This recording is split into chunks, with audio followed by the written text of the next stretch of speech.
top gear, Rover's vital new model, the 200, takes to the roads.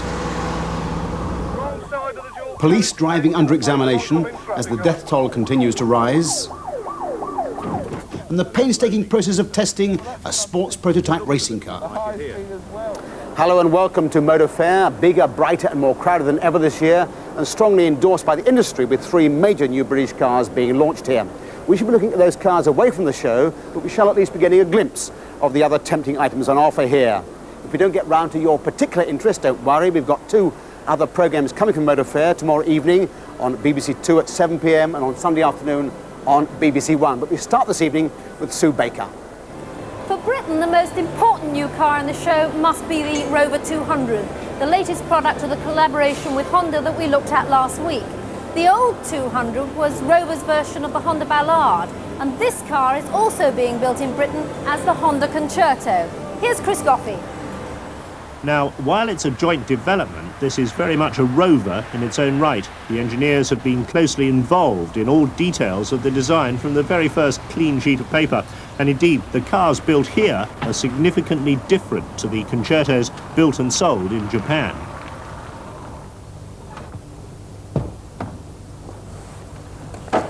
The new Rover range comprises 2 distinct variants, the 214 and the 216, but under the very similar skin, they're very different creatures. Under the bonnet of the 214 is the Rover Group's new K-series engine. Now, on paper, this is a pretty exotic specification. Twin overhead camshafts, 16 valves and fuel injection, but in fact it sets new industry standards for engine design. It's actually composed of the head, block and sump, and all 3 elements are held together by 10 long bolts that run the entire length of the engine. That makes for a very rigid and long-lasting unit. They say that the hydraulic tappets will require no attention and the camshaft belt should last for at least 100,000 miles before it needs renewing. The whole unit is mated to Rover's own version of a Peugeot gearbox. It develops 95 brake horsepower from its 1.4 litres, and that's enough to give it very good performance against its competitors. But under the bonnet of the 216, things are very different. This is the Honda 1.6 engine that we've already seen in the Civic. It's a 16-valve unit, develops 116 brake horsepower, and that's enough to give the car a maximum speed of 120 miles an hour. Now, because Honda engines turn in a different direction to the K-series, they've had to pick the whole unit up, turn it right round in the engine bay, and of course the gearbox is now over on the driver's side. But it's a very reliable and well-established unit, shouldn't give any problems at all. The real attraction of these new Rovers, though, is inside. Inside, Rover are very keen to promote the luxury limousine image in the 200 with the look-alike walnut and leather. Seats are very comfortable, based on the 800 design with height adjustment. The seat belts move up and down the pillar to suit all sizes of occupants. The obvious change at the back from the old model is that this is a hatchback series. Unfortunately, they put the spare wheel under the boot floor, so you've got to unload everything to get at it, and that's a pity, I think. But that said, it's quite a big boot with the asymmetric split rear seat in place, 12.4 cubic feet, and with everything folded down, you've got over 42 cubic feet, and that's better than almost anything else in the class. Let's see how they go on the road. Rovers say the 214 will be the volume seller of the range. There are 3 versions of the car, the SI, the SLI and the GSI. Prices, well, they range from 8,700 to just under 10,500. There's 2 option packs and a long list of extras. The K-series engine in this 214 at first acquaintance is a little bit disappointing. It doesn't have the fire you'd expect from a twin-cam unit, but it's very smooth and very free revving. Instrument layout, well, that's quite classical in its design. Nice black instruments with white figures, and the controls very well placed. The 214 does score in ride and handling. It takes potholes and poor surfaces without bottoming, and yet it's tight enough to cope with spirited cornering.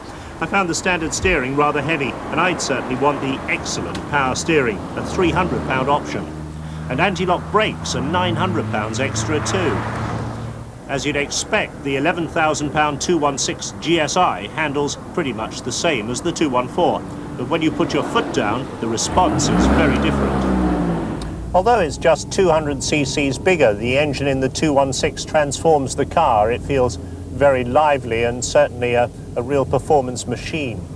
Rover are very keen to point out that it's a driver's car. Both the 214 and the 216 have very high levels of road holding. They're very easy to drive and they're very safe.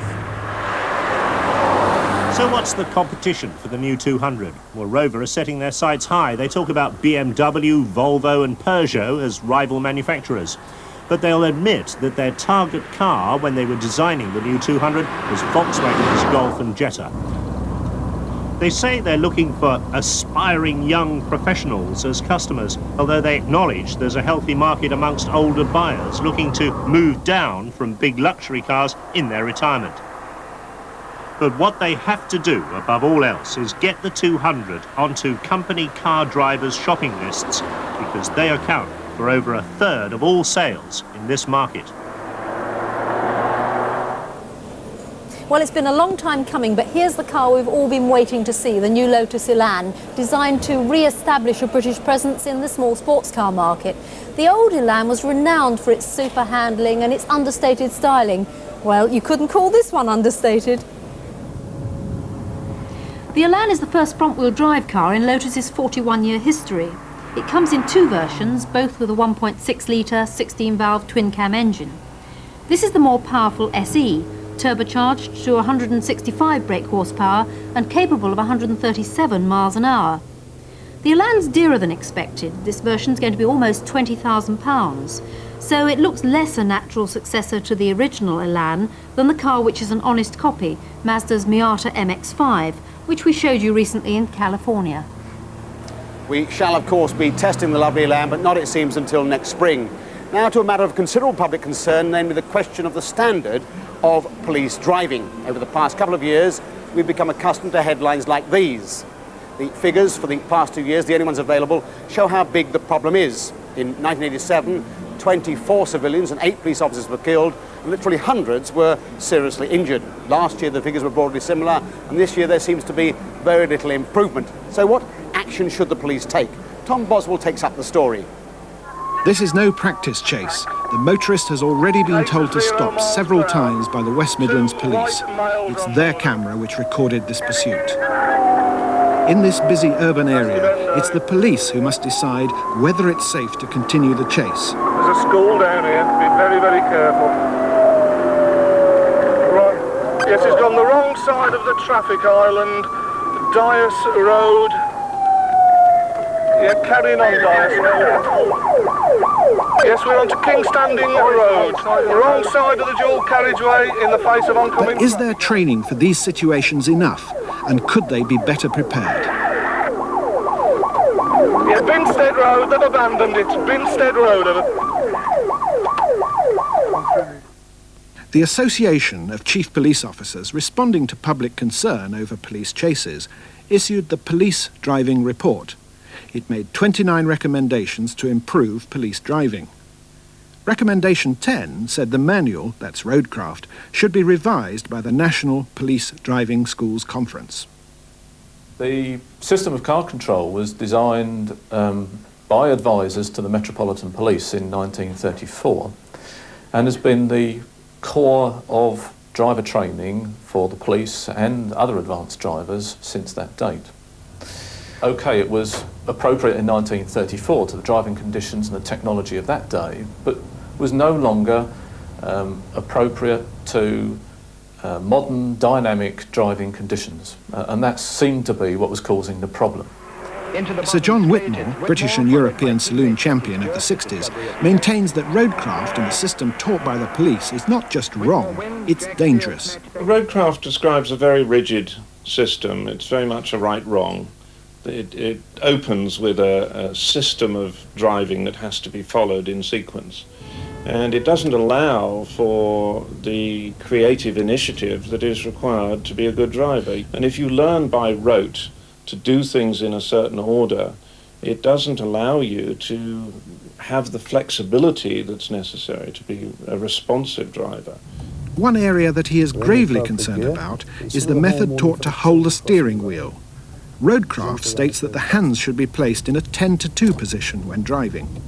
It's actually a cumbersome way to steer, and more importantly than that, perhaps, it is a slower way to steer if you're responding to a skid on ice, for example, and you have to respond quickly with steering. It's much better and quicker to keep your hands on the steering wheel fixed in a fixed position.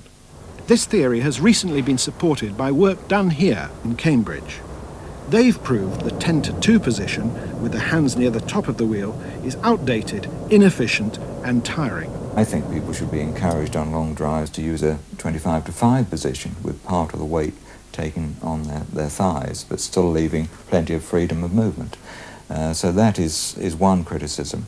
The other one is that if you actually compare driver's control of a vehicle, as I've done in a simulator, allowing people to use a method of moving their hand through the 12 o'clock position and then pulling down on one side of the wheel or on the other side, rather than the 10-to-2 and the push-pull method, then in fact experienced drivers keep a much better course than if they're constrained to the push-pull method.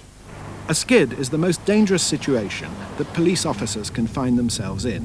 Roadcraft teaches them to eliminate the cause by relaxing the accelerator or brakes. But this isn't always the quickest way of regaining control. This is the declutch method. It's contrary to roadcraft, but now taught by the West Midlands Police, following the methods taught to Scandinavian officers. It works by taking the drive off the wheels. Whether that car is rear wheel, front wheel or four-wheel driven, the drive is removed, so every car then behaves in the identical manner. If you don't take the drive off, each individual car behaves in a different way when it develops a skid. For the last 2 years, every student through the West Midlands Police Driving School has been taught this method on the skid frames. This has led in a reduction by over 30% on our loss of control accidents in the last 2 years. But it's not just driving techniques that can be improved. What about the mental approach? Superintendent Peter Amy of the Kent Constabulary has looked at the psychological aspects of driving under pressure. I would make the core of driver training mental approach, mental attitude, to get people to think about what they've just done, to think about what effect it had on other drivers. So I looked at the accidents in my own force and found that roughly 20% of accidents were caused in the what I would call the high stress situation, which is pursuit or going to a call, and that was mainly caused to the driver either exceeding his own capabilities or the capabilities of the vehicle or the road, going too fast in the conditions. David Brady is one who recognises this. He had chased a car which had caused 2 serious accidents. As he approached and faced the offending driver, he found to his horror that he completely lost his self-control. This in spite of being a very experienced police driver. I didn't think about the psychological stress. When it was over, I thought, oh God, what have I done? What made me behave like that? And that is when I thought that the job should institute some sort of psychological training or psychological interviewing which would help a bloke who was in my situation. And they don't, and they haven't. The police must always be in a position to respond. This is the Warwickshire Police filming an 18-year-old driver in a stolen car doing up to 130 miles an hour. There may be disagreements amongst police forces as to how best to improve their training and driving, but as Sir John Whitmore says, they went to the sporting drivers in the 30s, so why don't they return to them now to learn the techniques best suited to modern cars? And they must look too at the mental and psychological pressures of driving if all chases are to be safely concluded, as indeed this one was. Well, we wait to see what kind of response is forthcoming from the Home Office on what is clearly an important issue. Now, on a somewhat lighter note, back to Sue. It's not only new cars at Motor Fair. This lovely collection of older ones are all for sale. They're going to come under the hammer at an auction here next week.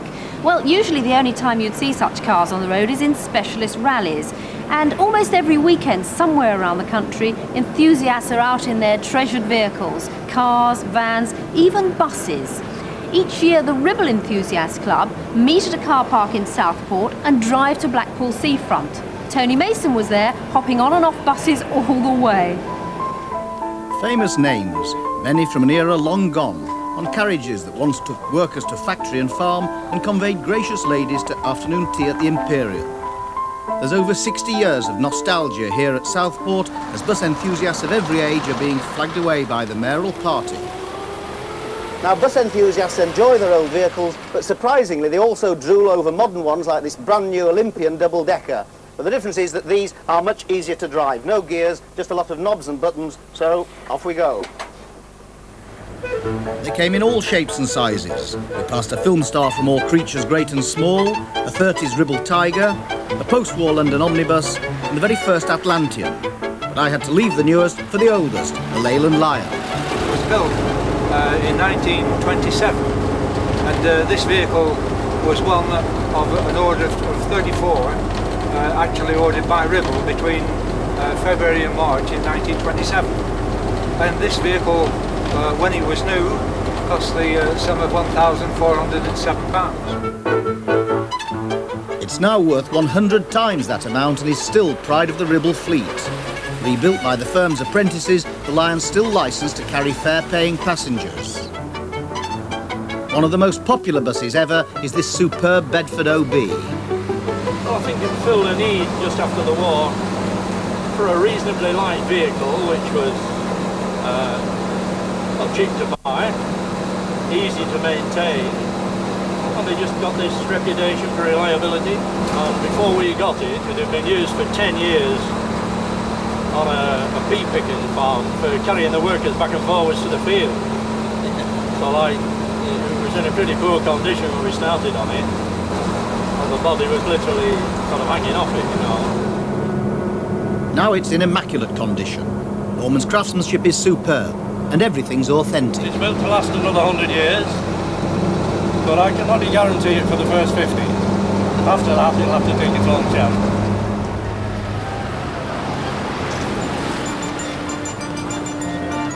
No, I didn't drive all the way. There's only one way to arrive in Blackpool, and that's on an open-top double-decker. This splendid 1965 PD2 comes from Southport, and it's unusual because it spent all its life there. In the 70s, there were lots of changes in the bus business when companies amalgamated and buses moved areas, but not this one. It stayed in Southport. So today's a very rare outing for it to foreign shores.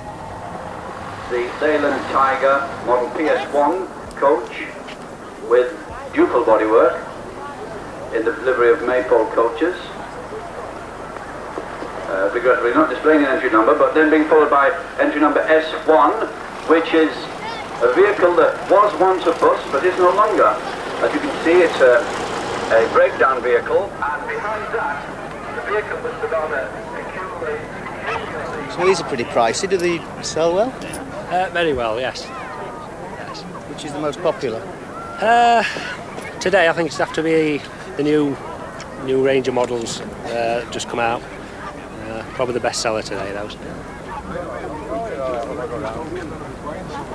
Ah, the Leyland Tiger Cub. I understand it's the only one left running in the world. Fabulous. But they're not just here for the sake of it, there's the serious business of silverware. The 1950 Bedford OB model with duple bodywork of Charles and Preston. We don't expect to sort of win anything at these seats, but when you arrive up with 4 cooks. But I think the main one is the best mechanically maintained vehicle. So that's the, I think that's the one for me. Jaguar's fortunes over the past year have been strongly tied to the fluctuations of the pound against the dollar. Desperately low profits have, of course, led to talk of takeover, with Ford now set to increase their stake to 15%. They're already at 10%. Although Jaguar Sir John Egan says he wants to remain independent, the company is still negotiating with the other major predator, General Motors, so it could develop into a real tug-of-war. Meanwhile, the company is showing here their updated XJ6, and since we saw it at Frankfurt, Chris has had a chance to see just how well it goes.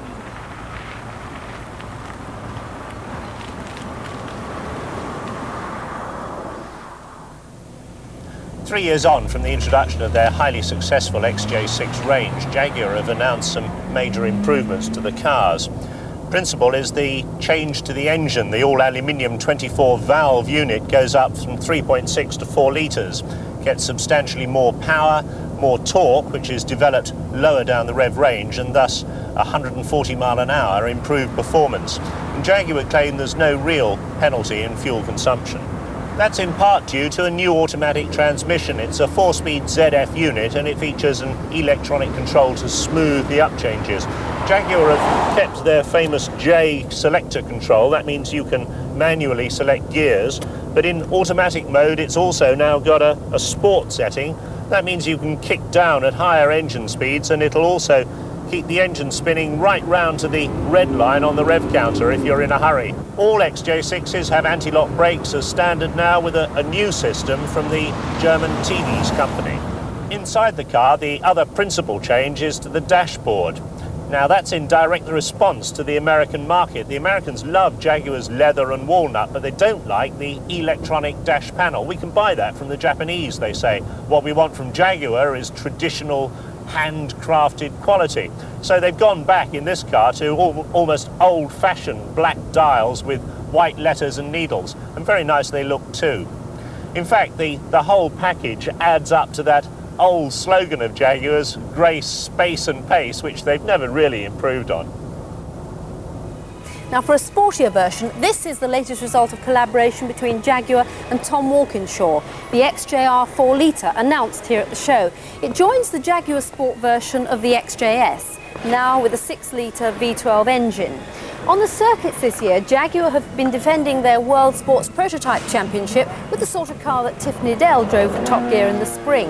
But it's up against some stiff competition from the Japanese, from Mercedes and from the various private Porsche teams. Well, Becky Adams has been looking at the sort of testing that goes on between races in a major sports car team.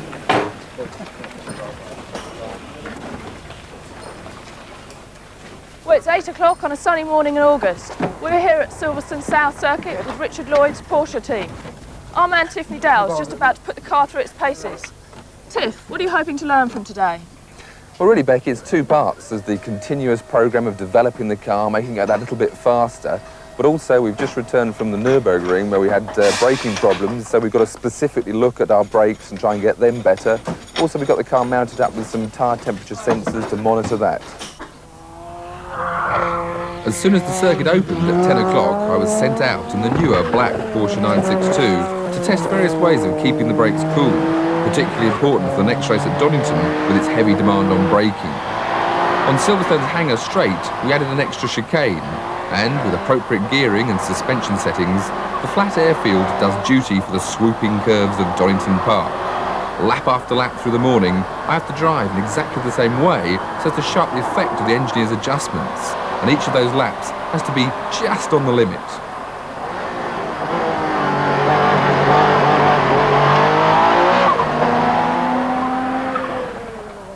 It doesn't always work.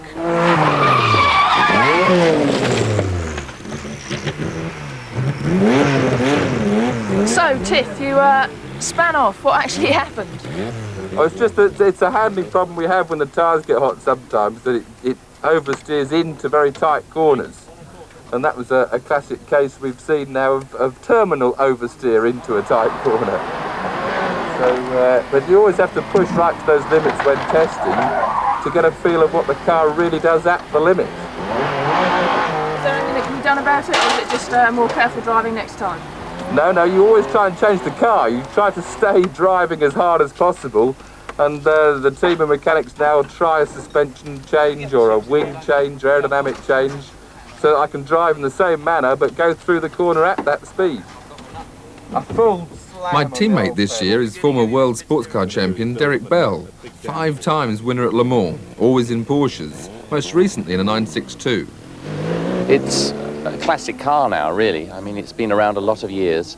It handles very well, but of course technology has overtaken us with the other manufacturers coming in a bit now, and we're having a bit of a struggle to keep up. But the car basically is a very neutral handling car. The power is very sweet, very nice sort of power. The car has no vices. It's never had any vices at all. Throughout the day, it's out for a few laps testing, then back to the pits to tell team manager Ian Dawson how the car is affected by the latest modification. There's also some bumps right on the apex which unsettle it, so even if you go in neutral... Does it feel like it unloads in the rear? You know, you get a sort of an unloading sensation. Well, that's what I'm thinking. It looks a little bit the like it here. high speed as well, it's unloaded at the club. It lifts itself. So what are you actually gaining from this little computer printout? Well, what this does is it gives you all the temperatures while the car's running. As you make changes, you can, Wayne's using the BM2000, and this would basically extract all the information from the engine. If we make adjustments in there, this will show up whether the water temperature's higher or lower, whether one gets affected, the oil's higher or lower. It records fuel temperature, revs in the engine.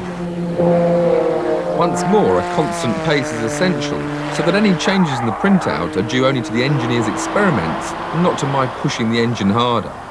By 1 o'clock, after around 35 laps, there's time before lunch to assess performance so far.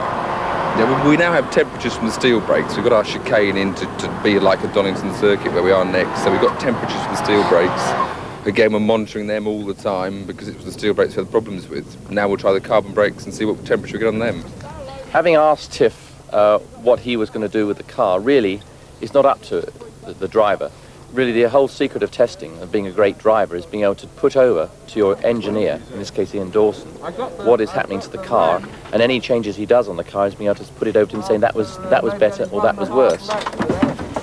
2 o'clock, and I was ready to try out the red car, fitted with the much lighter carbon fibre brake discs and pads.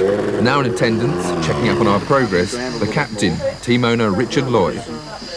My job is to put together all the resources, the human resources, the material, obviously sponsors, and just make sure that we keep it running in the right sort of way to attract future cooperation from manufacturers and sponsors alike. It's, if you like, a sort of producer's job of getting all the elements together.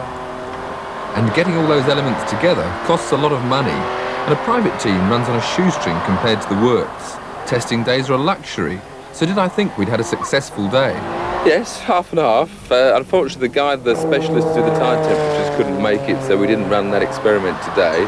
But we ran the carbon brakes, we've now got the temperatures down on them, so they're working, so we think we might be able to use them for the next race. So do you stand any chance of winning? Yes, we're still up against, although we're up against £1 million major manufacturers, we're now in a good condition for Donington, and there's always a chance of winning. Well, sadly, Donington proved to be something of a disaster for Tiff. He had an engine blown practice, and Mercedes clinched the World Championship. So now there's only the final run in Mexico in 10 days' time for the Richard Lloyd team to end the year on a high note. That's really all from Motor Fair on Top Gear. We do, however, have a special programme going out tomorrow evening. You can join Noel Edmonds, Janet Ellis and Chris Goffey at 7 p.m. on BBC Two. That's where we'll be next week as well. For one programme only, we're going out on Friday at 7 p.m. with Becky Adam investigating some more fast machinery when she goes drag racing. Chris Goffey visits the remarkable Schlumpf Museum in France. We report on the perils of buying a new car. So see you next week, Friday, 7 p.m. Until then, drive safely and good night.